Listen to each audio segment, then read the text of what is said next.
Good morning students. Welcome to CR International School online classes. Today we are going to start a new chapter that is metals and non-metals for class 8.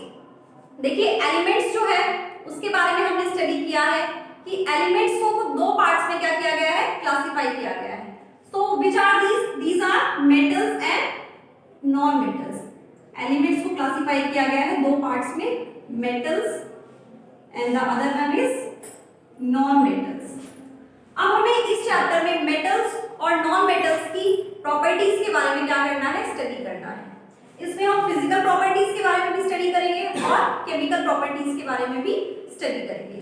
एक बार मैं आपको बता देती हूँ physical property और chemical property में क्या difference है. देखो फिजिकल प्रॉपर्टीज में वो प्रॉपर्टीज आती है जिनको हम इजीली देख के बता सकते हैं कि उसकी अपीयरेंस कैसी है. For example colour, size, shape, ये सारी चीजें जो है वो किस में आती है, फिजिकल प्रॉपर्टीज के अंदर आती है. और केमिकल प्रॉपर्टीज में हम क्या देखते हैं कि वो सब्सटेंस किस चीज से मिलकर बना है, केमिकल रिएक्शन किस टाइप की शो करता है, वो क्या वो ऑक्सीजन के साथ रिएक्ट करता है, क्या वो वाटर के साथ रिएक्ट करता है. तो केमिकल प्रॉपर्टीज में हम क्या करते हैं, केमिकल रिएक्शंस की स्टडी करते हैं. और फिजिकल जो प्रॉपर्टीज है उसके अंदर हम आउटर अपीयरेंस की क्या करते हैं, बात करते हैं.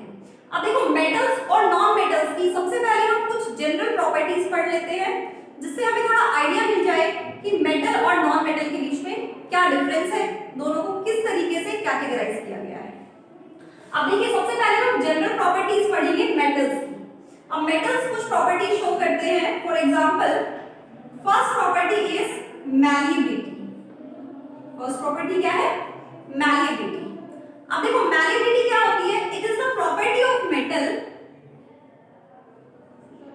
property of metal by which they can be beaten into thin sheets. It means metals की वो प्रॉपर्टी जिससे हम उनको thin sheets में क्या कर सकते हैं, कन्वर्ट कर सकते हैं. देखो आपने देखा होगा aluminium foil, silver foil, aluminium, silver, ये सभी क्या है, मेटल्स ही तो है, लेकिन फिर भी उनको क्या किया गया है, इतनी पतली शीट्स में कन्वर्ट किया गया है. तो वो प्रॉपर्टी जो है मेटल्स की, कौन सी प्रॉपर्टी है, मैलिएबिलिटी है. सो मैलिएबिलिटी वो प्रॉपर्टी है मेटल की जिससे हम मेटल्स को थिन शीट्स में क्या कर सकते हैं, कन्वर्ट कर सकते हैं. और ये जो प्रॉपर्टी है ये बहुत यूजफुल होती है हमारी डेली लाइफ के लिए, कंटेनर्स बनाने के लिए, टिन बनाने के लिए, फॉइल बनाने के लिए. इस प्रॉपर्टी का बहुत ज्यादा क्या है, यूजेस है. Now the second property of metal is ductility. देखिए अभी हम जनरल प्रॉपर्टीज की बात कर रहे हैं कि जनरली मेटल्स कौन कौन सी प्रॉपर्टी शो करते हैं. बट अगर हम इनके अंदर भी देखेंगे, इन प्रॉपर्टीज में भी, तो कुछ एक्सेप्शंस हमें देखने को मिलेंगे. मतलब कुछ ऐसे मेटल्स हैं जो क्या है, इन प्रॉपर्टीज से डिफरेंट नेचर क्या करते हैं, शो करते हैं. तो उन सभी एक्सेप्शंस को हम एक ही क्लास में क्या कर लेंगे, स्टडी कर लेंगे. अभी हम सिर्फ जनरल प्रॉपर्टीज की बात करते हैं कि मेटल्स कौन कौन सी जनरल प्रॉपर्टी शो करते हैं. सो फर्स्ट प्रॉपर्टी मैंने बता दी है, मैलिएबिलिटी. सेकंड प्रॉपर्टी क्या है, डक्टिलिटी.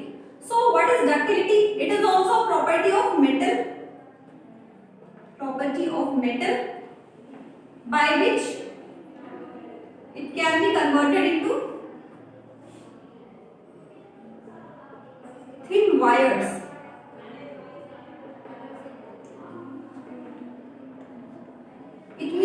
डक्टिलिटी जो है मेटल की वो प्रॉपर्टी है जिससे हम किसी भी मेटल को थिन वायर्स में क्या कर सकते हैं, कन्वर्ट कर सकते हैं. फॉर एग्जांपल अगर हम गोल्ड की बात करते हैं तो 1 ग्राम गोल्ड से हम 2 किलोमीटर जितनी वायर क्या कर सकते हैं, फॉर्म कर सकते हैं. इट मींस गोल्ड जो है वो क्या है, बहुत ही डक्टाइल मेटल है. मतलब बहुत ज्यादा डक्टिलिटी क्या करता है, ये शो करता है कि बहुत स्मॉल अमाउंट से हम क्या कर सकते हैं, बहुत ही लॉन्ग वायर की फॉर्मेशन करते हैं. सो आई होप आपको डक्टिलिटी समझ आ गया होगा. डक्टिलिटी जो प्रॉपर्टी है उसी वजह से हम मेटल्स का यूज करते हैं वायर्स बनाने के लिए, ठीक है. और क्या है, ज्वेलरी बनाने के लिए भी अलग अलग डिजाइन हम फॉर्म करते हैं गोल्ड से, तो उसमें भी क्या है, डक्टिलिटी प्रॉपर्टी का भी यूज हुआ है. Now the third property is sonorous.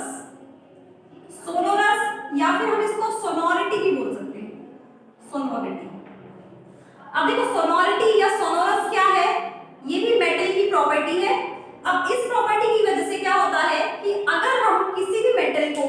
किसी हार्ड सब्सटेंस से स्टक करते हैं, हार्ड सब्सटेंस से टकराते हैं, तो क्या होंगे, ये जो मेटल्स हैं ये साउंड प्रोड्यूस करते हैं, दे प्रोड्यूस रिंगिंग साउंड। ठीक है, जितने भी मेटल्स हैं वो क्या प्रोड्यूस करते हैं, एक रिंगिंग साउंड प्रोड्यूस करते हैं अगर हम उनको क्या करते हैं, किसी हार्ड मेटल से स्ट्राइक करते हैं। तो इसी प्रॉपर्टी को हम क्या बोलते हैं, सोनोरिटी। ठीक है, आपने देखा होगा, आप किसी स्पून को क्या है, किसी मेटल के कंटेनर से ही स्ट्राइक करोगे तो वाइब्रेशंस प्रोड्यूस होती है और साउंड प्रोड्यूस होता है। बट अगर आप किसी नॉन मेटल, फॉर एग्जांपल हम वुड लेते हैं तो, या फिर रबर लेते हैं, उसको अगर हम स्ट्राइक करते हैं तो साउंड प्रोड्यूस नहीं होती है। सो दिस इज सोनोरस या फिर सोनोरिटी। फोर्थ प्रॉपर्टी देखो क्या है, lustre. So what do you mean by lustre? Lustre क्या होता है, lustre means shine.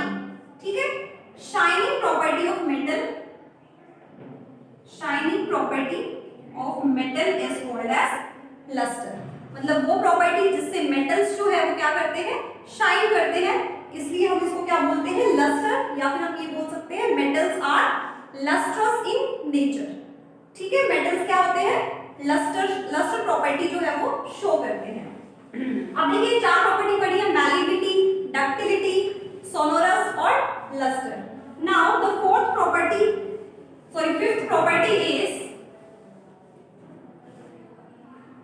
metals are good conductor of heat, good conductor of heat।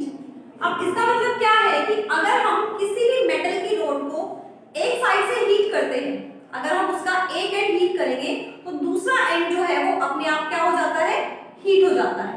It means जो heat है वो क्या हो रही है, कंडक्ट कर रही है, हीट जो है वो ट्रैवल कर रही है एक जगह से दूसरी जगह पे। कभी तो ऐसा हुआ कि हमने एक टर्मिनल जो है उसको हीट किया है और दूसरा टर्मिनल जो है वो अपने आप ही क्या हो गया है, हीट हो गया है। So metals are good conductor of heat. ठीक है, अब देखो मेटल्स अगर हीट के लिए गुड कंडक्टर है तो इस प्रॉपर्टी का यूज हम कहां पे करते हैं, यूटेंसिल्स बनाने के लिए। कौन से यूटेंसिल्स, कुकिंग यूटेंसिल्स बनाने के लिए हम क्या करते हैं, मेटल्स का यूज करते हैं। तो अगर आपसे क्वेश्चन पूछा जाता है कि कौन सी प्रॉपर्टी है जिस वजह से हम मेटल्स के कुकिंग यूटेंसिल्स जो है वो बनाते हैं, तो ये क्या होता है, गुड कंडक्टर ऑफ हीट। जितने भी मेटल्स है वो हीट को क्या है, इजीली कंडक्ट कर सकते हैं, इसलिए वो क्या है, बहुत फास्ट से गर्म हो जाएंगे।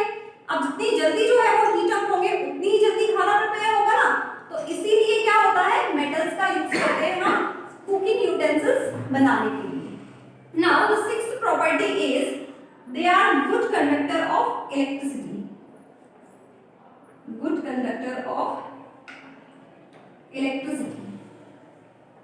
ठीक है, जितने भी मेटल्स हैं वो क्या होते हैं, good conductor of electricity. It means जो इलेक्ट्रिक करंट है वो इनमें से इजीली क्या हो सकता है, पास हो सकता है। अब इसी प्रॉपर्टी की वजह से मेटल्स की क्या बनाई जाती है, वायर्स बनाई जाती है। ठीक है, आपने देखा होगा एल्यूमिनियम या फिर कॉपर की वायर्स बनती है जनरली। ठीक है, क्योंकि ये क्या है, they are best conductor of electricity. लेकिन जो सबसे बेस्ट कंडक्टर है इलेक्ट्रिसिटी का वो कौन सा मेटल है, सिल्वर मेटल। सिल्वर जो है वो बेस्ट कंडक्टर है इलेक्ट्रिसिटी के लिए।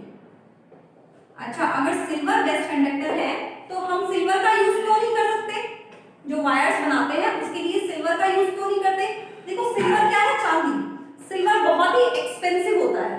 ठीक है, अब ये इतना एक्सपेंसिव है कि इसका यूज हम वायर्स फॉर्म करने के लिए नहीं करते हैं, इसलिए हम किसका यूज करते हैं, एल्यूमिनियम और कॉपर वायर्स का यूज करते हैं। Now the next property is, देखो मेटल्स जो होते हैं वो क्या होते हैं, hard in nature. Metals are hard in nature. जितने भी मेटल है हमने पढ़ा, मैलिबिलिटी शो करते हैं, डक्टिलिटी शो करते हैं। सिमिलरली मेटल्स कैसे होते हैं, hard in nature. It means हम ये बोल सकते हैं कि ये सॉलिड फॉर्म में एग्जिस्ट करते हैं। ठीक है, जितने भी मेटल्स हैं वो हमें जनरली किस फॉर्म में मिलेंगे, सॉलिड फॉर्म में मिलेंगे। अब देखो एक्सेप्शंस हैं जिनको हम एक क्लास में क्या करेंगे, स्टडी करेंगे सारे एक्सेप्शंस को, चाहे वो मेटल के हो चाहे वो नॉन मेटल के हो। अब देखो मेटल्स के अंदर हमने पढ़ा जितने भी मेटल्स हैं वो सॉलिड फॉर्म में एग्जिस्ट करते हैं, बट एक मेटल ऐसा होता है जो लिक्विड फॉर्म में एक्सिस्ट करता है, liquid metal. So what is that? It is mercury. ठीक है, मरकरी क्या है? एक मेटल है but still it exist in liquid state. तो ये क्या हुआ है? एक्सेप्शन हुआ। इसी तरीके से क्या है, अगर हम डक्टिलिटी की बात करें या फिर इलेक्ट्रिसिटी की कंडक्टिविटी की बात करें तो वहां पे भी एक्सेप्शंस आते हैं जिनको हम एक ही क्लास में क्या कर लेंगे? कवर कर लेंगे। तो देखो मेटल्स क्या होते हैं? हार्ड होते हैं। अगर हार्ड है metals it means they exist in solid form. वो क्या करेंगे? सॉलिड फॉर्म में एक्सिस्ट करेंगे। उनकी डेंसिटी भी क्या होगी? हाई होगी। ठीक है, और एक और वर्ड आता है टेंसाइल स्ट्रेंथ। इट मींस हम उनको इजीली क्या है? ब्रेक नहीं कर सकते हैं। तो हम ये कह सकते हैं कि इनकी टेंसाइल स्ट्रेंथ भी क्या होती है? काफी ज्यादा होती है। तो ये क्या है? कुछ फिजिकल प्रॉपर्टीज है मेटल्स की। जो जनरल प्रॉपर्टीज है वो हमने स्टडी की है आज की क्लास में। अभी केमिकल प्रॉपर्टीज के बारे में मैंने नहीं बताया है। सबसे पहले हम फिजिकल प्रॉपर्टीज की ही बात करेंगे, चाहे वो मेटल्स की हो चाहे वो नॉन मेटल्स की हो। अब देखिए जितनी भी प्रॉपर्टीज मैंने एक्सप्लेन की है यहाँ पे 7 और 8 प्रॉपर्टीज, इनमें से ये सारी प्रॉपर्टी कौन शो करते हैं? सिर्फ मेटल शो करते हैं। अगर हम नॉन मेटल्स की बात करें तो नॉन मेटल्स इन सभी प्रॉपर्टी को शो नहीं करेंगे, मतलब वो इनके ऑपोजिट बिहेवियर क्या करते हैं? शो करते हैं। So next topic we will start in next class. Thank you.